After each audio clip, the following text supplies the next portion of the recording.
Picture a screen on the wall of your doctor's waiting room running drug ads on a loop. Now picture the invoice for that screen going out to major pharmaceutical advertisers for screens that were never installed. That was the business at the center of Outcome Health, a Chicago health tech startup that the Justice Department says raised close to $1 billion on the strength of advertising that partly did not exist. It became one of the largest corporate frauds of the last decade, and unlike the Ranos, almost nobody outside finance circles has ever heard of it. Outcome Health started with a genuinely clever idea. Doctors' offices are a captive audience. Patients sit in waiting rooms with nothing to do, and they are minutes from a conversation in which a prescription might get written. So Outcome installed tablets and screens in medical offices across the country, then sold that attention to pharmaceutical companies. An advertiser could buy screens in cardiology offices to reach heart patients or oncology offices to reach cancer patients and pay for a specific count of screens running a specific campaign. That precision was the selling point. It was also, as the Justice Department later laid out, the exact thing the company faked: the number of screens and whether the ads ran on them at all. Here is where it went wrong, according to the Justice Department. Outcome sold advertisers a specific number of screens, then failed to install anywhere near that many. The company was selling advertising inventory it did not have. According to the Justice Department, the underdelivery overstated the company's revenue across 2015 and 2016, and it sat at the center of how the company reported its sales. If a campaign was contracted to run on a set number of screens, the real network might cover only a fraction of that. In advertising, the gap between what is sold and what actually runs is called underdelivery, and normally it triggers refunds or make goods to the client. Outcome's response ran the other way. Rather than disclose the shortfall to the clients paying for it, the company concealed the underdelivery and then went further, manufacturing proof that the ads had run as promised. The proof was the whole problem. Advertisers do not simply take a network's word that a campaign ran. They ask for delivery reports, data showing the ads played on the promised number of screens in the promised offices. The Justice Department says Outcome's executives lied about that delivery and caused others to lie, so the reports would show ads running on the full contracted number of screens. Fabricated numbers went out to clients who were paying for reach they never received, and every falsified report did something beyond fooling one advertiser. It made the company's revenue look real. And in a startup, revenue is leverage. That leverage is the part that turned a sales scam into a billion-dollar one. Lenders and investors price a company off its numbers.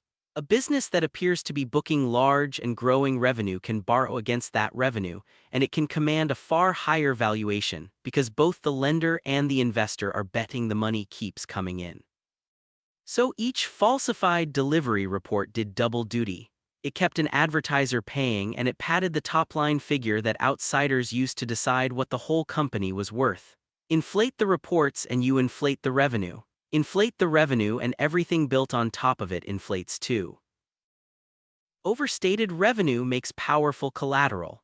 According to the Justice Department, the inflated numbers let Outcome raise 3 enormous rounds of financing in under a year. In April 2016, the company secured $110 million in financing. The lenders behind it were looking at revenue figures that reflected screens which were never installed and ads that never ran. The financials were the pitch, and the financials were fiction. That first round set the pattern for what came next. Each raise was larger than the one before it, and each one rested on the same overstated books. The second round dwarfed the first. In December 2016, per the Justice Department, Outcome raised $375 million. By now the company looked like a breakout success, a health tech darling with real revenue, real advertisers, and a fast-growing screen network. Investors and lenders were buying into that growth story. What they could not see from the outside was that the growth reports themselves were built on delivery data the company had manufactured. And the pattern carried its own danger. The larger the raise, the larger the exposure of everyone who had just wired money in. Then came the biggest one.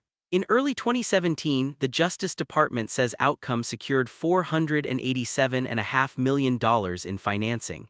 Add the 3 rounds together and the picture snaps into focus.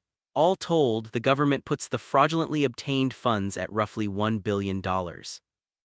That figure, close to $1 billion, is what earns Outcome Health a place next to the frauds everyone does remember.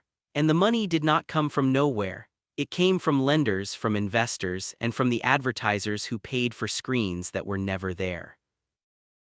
A scheme this size cannot run on one person's word.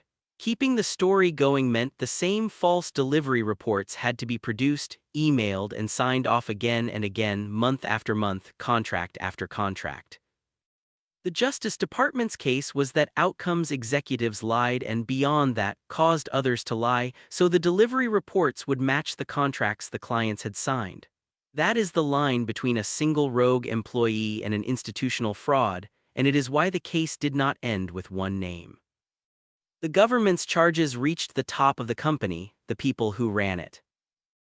The reckoning came in federal court in Chicago. 3 former executives were sentenced for the scheme. Rishi Shah, the co-founder and former chief executive, received 7 years and 6 months in prison. Shraddha Agarwal, the co-founder and former president, was sentenced to 3 years in a halfway house. Brad Purdy, the former chief operating officer and chief financial officer, received 2 years and 3 months. The Justice Department framed it plainly. 3 executives at the top of the company, sentenced for $1 billion corporate fraud scheme built on advertising that underdelivered and revenue that was overstated to raise money. So why has almost nobody heard of it? The Outcome story has everything the famous frauds have. A charismatic founding team, a category-defining pitch, blue-chip backers, and a headline number with 9 zeros. What it lacks is a single visual lie. The Ranos had a machine that did not work. Outcome had spreadsheets and delivery reports, and the fraud lived quietly in the gap between screens sold and screens installed. That kind of fraud is hard to put on a magazine cover. It is also more common than the famous cases because almost any business that sells a metric can be tempted to inflate the metric. Outcome inflated screens. The next one inflates users or clicks or beds or barrels. That is the quiet lesson of Outcome Health. The lies that cost the most are often the ones buried in a report that nobody outside the company can check.